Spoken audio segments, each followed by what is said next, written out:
Let us welcome Police General Jose Melencio C. Nartates Jr., Chief, Philippine National Police. Malupod! Go!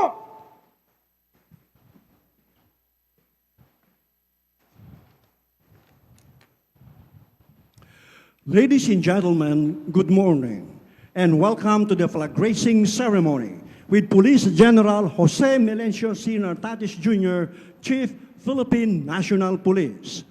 The ceremony begins.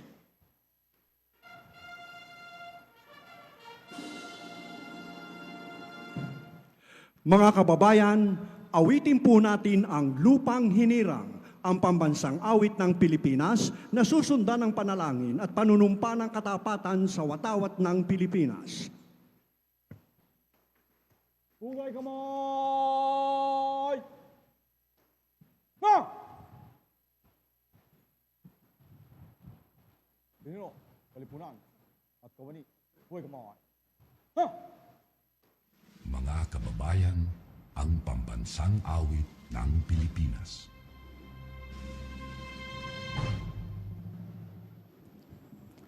Bayang magiliw, perlas ng silanganan, alam ng puso, sa dibdib mo'y buhay. Lupang hinirang, duyan ka ng magiting, sa manlulupi, di ka pasisiig. Sa dagat at bundok, sa simoy at sa langit mong bugaw, may dilag ang tula at awit sa paglayang minamahal. Ang kisap ng watawat mo'y tagumpay na nagbibigay. Ang bituin at araw niya kailan pa may di magdidilim. Lupa ng araw ng luwan, hatid pagsinta, buhay ay langit sa piling mo. Aming ligaya ng pag may makaapi, ang mamatay ng dahil sa'yo. Dinero, kamay. Na!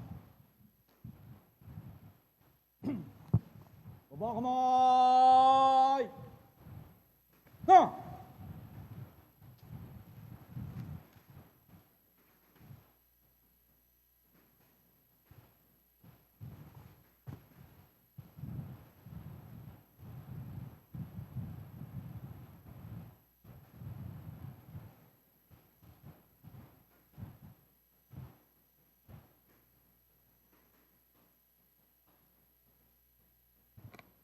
Lord, open our lips and our mouth shall declare your praise. Let us pray in the name of the Father, the Son, and the Spirit. Almighty, ever-living God, we thank you for this Monday morning, April 20, 2026, and the fresh start you've given us today. We place this week our thoughts, words, and our deeds into your loving hands. Help us begin to work with calm confidence instead of stress or worry. Guide our decisions, steady our emotions, and help us stay focused on what truly matters. Lord God, as we embrace the freshness of this new day, we seek your presence to inspire hope within us, renewing our spirit and uplifting our hearts. Help us to approach today with sense of purpose and optimism, ready to face whatever come our way with humility and courage. Let our work grounded in your presence with grace that fuel our journey. Led by our Chief NP, Police General Jose Melencio C. Nartates Jr., grant us the grace to be a source of hope for others, offering encouragement and support where we are needed. Let our uniform reflect your love and kindness, our badge as path of goodness for those around us. Bless our flag, our organization, and our home with your peace, making our life worth living for. This we pray as you reign in our hearts, now and forever. Amen.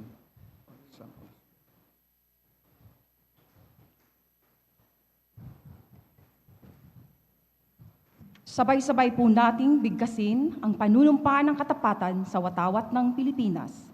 Mangyari pong itaas natin ang ating kanang kamay. Ako ay Pilipino, buong katapatang nanunumpa sa watawat ng Pilipinas at sa bansang kanyang sinasagisag, na may dangal, katarungan at kalayaan, na pinakikilos ng sambayanang makadiyos, makatao, makakalikasan at makabansa. Pakibaba na po ang ating kanang kamay. At ngayon po ay ating awitin ang himno ng Bagong Pilipinas.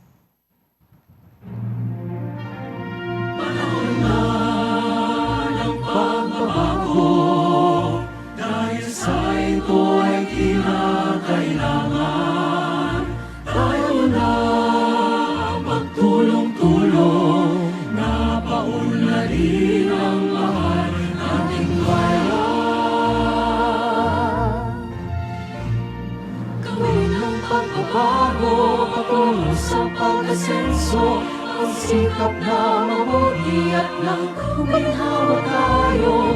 Ipagmalaki natin sa mundo at ipamalas ang bagong Pilipino at bagong Pilipinas.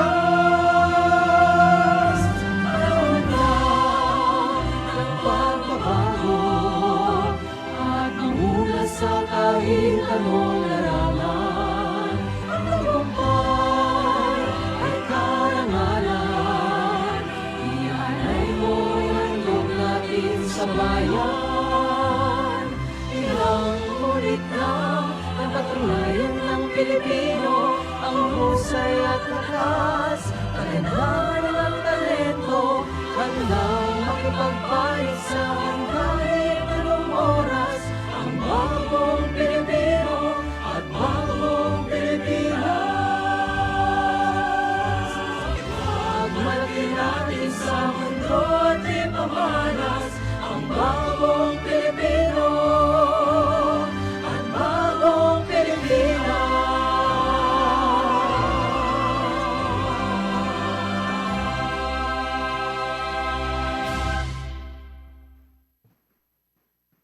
Sabay-sabay po nating bigkasin ang panata sa bagong Pilipinas.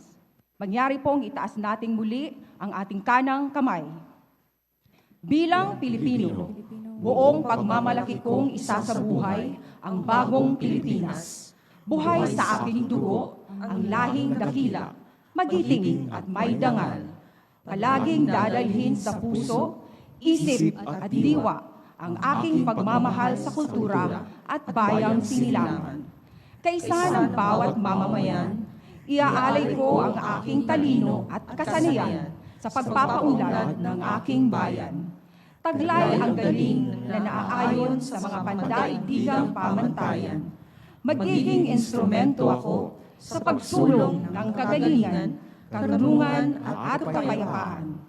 Magkikisa at makikilahok ako sa mga adhikari ng pamahalaan. Dahil ang kaunlaran ay hindi lamang responsibilidad ng ilan. Isusulong at pangangalagaan ko ang kaaralan, kalayaan at interes ng aking bayang minamahal. Bilang Pilipino na may pagmamahal, pakialam at malasakit, hindi makasarili, kundi para sa mas nakararami. Tatahakin ko ang landas tungo sa isang bagong Pilipinas. Pakibaba na po ang ating kanang kamay. In unison, let us all recite the police officer's pledge.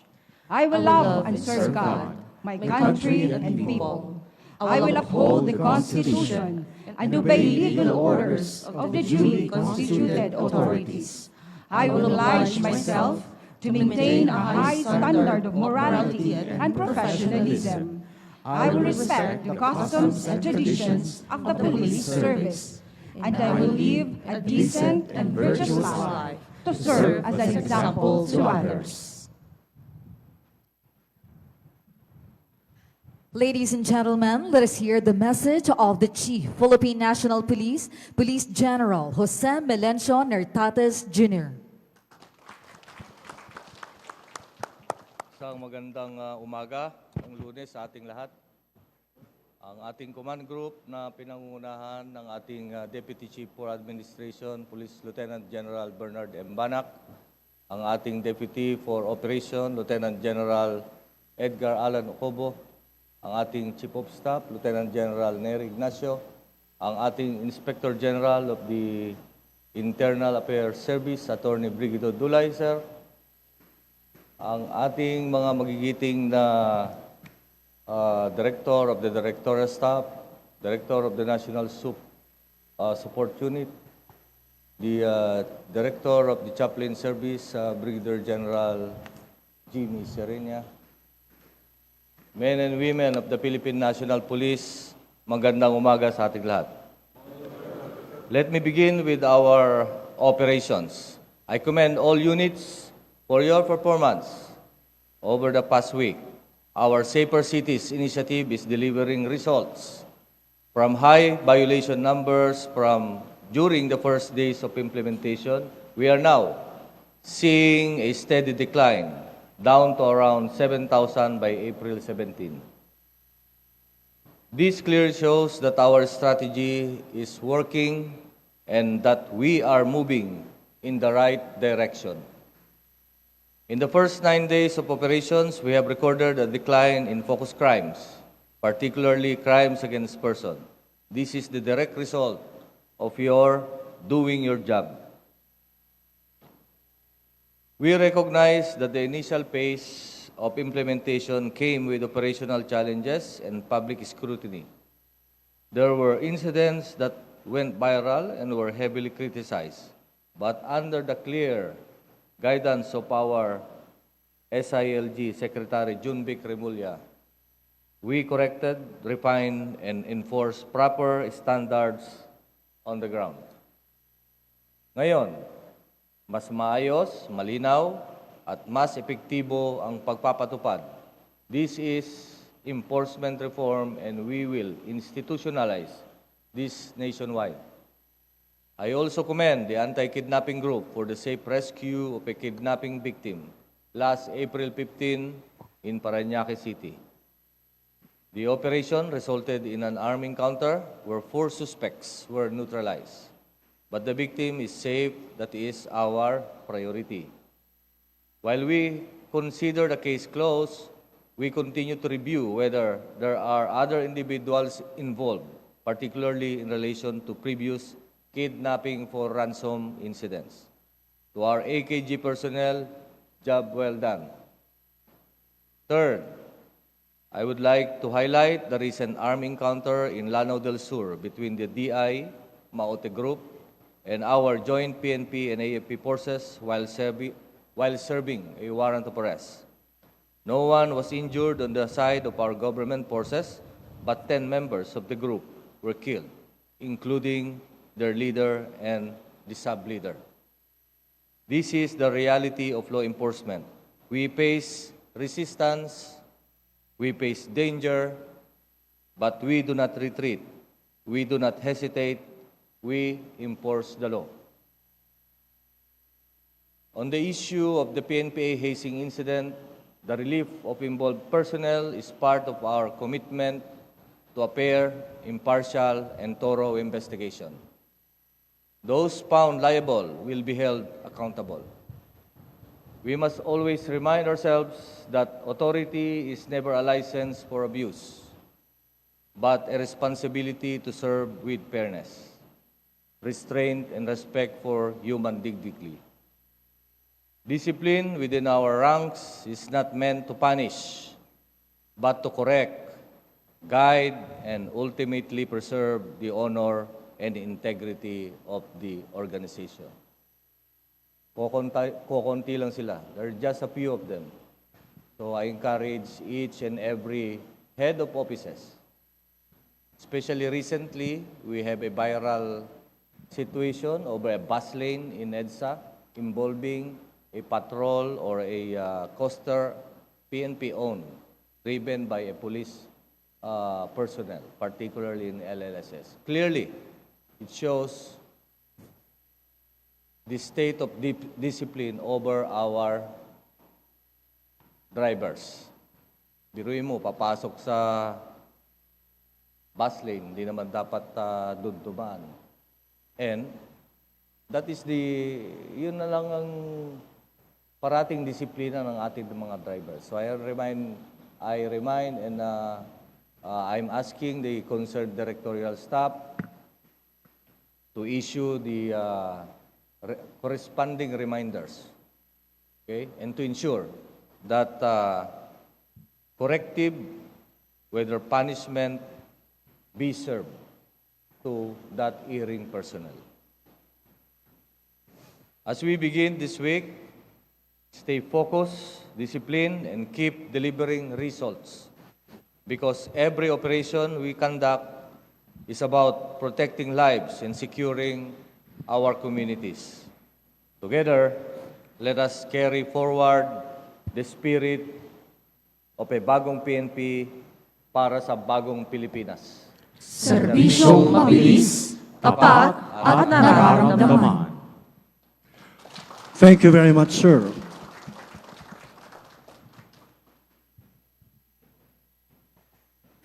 At ngayon po ay ating awitin ang PNP Lingkod ng Bayan.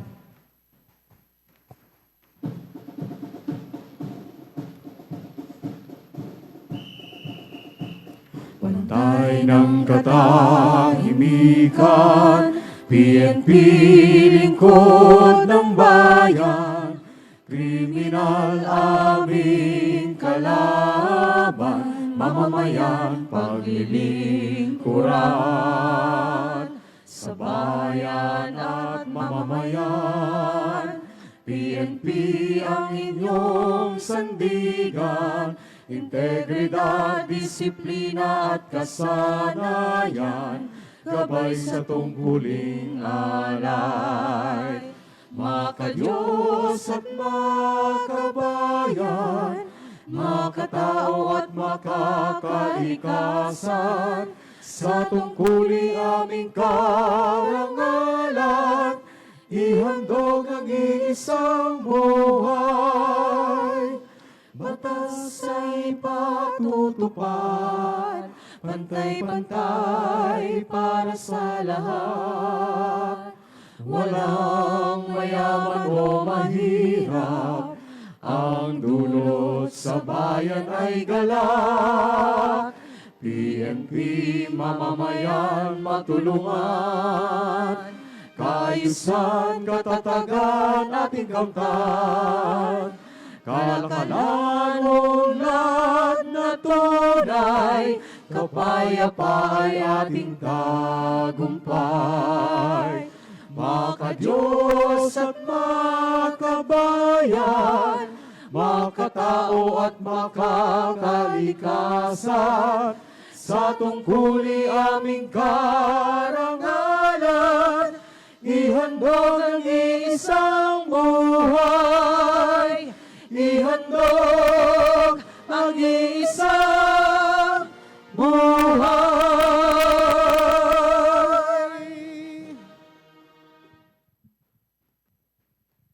Pino. Tapos na po ang pagpupugay sa watawat.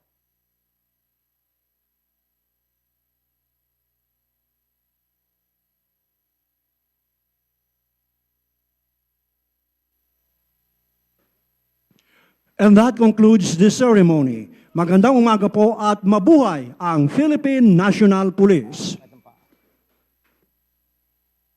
Harap sa labas!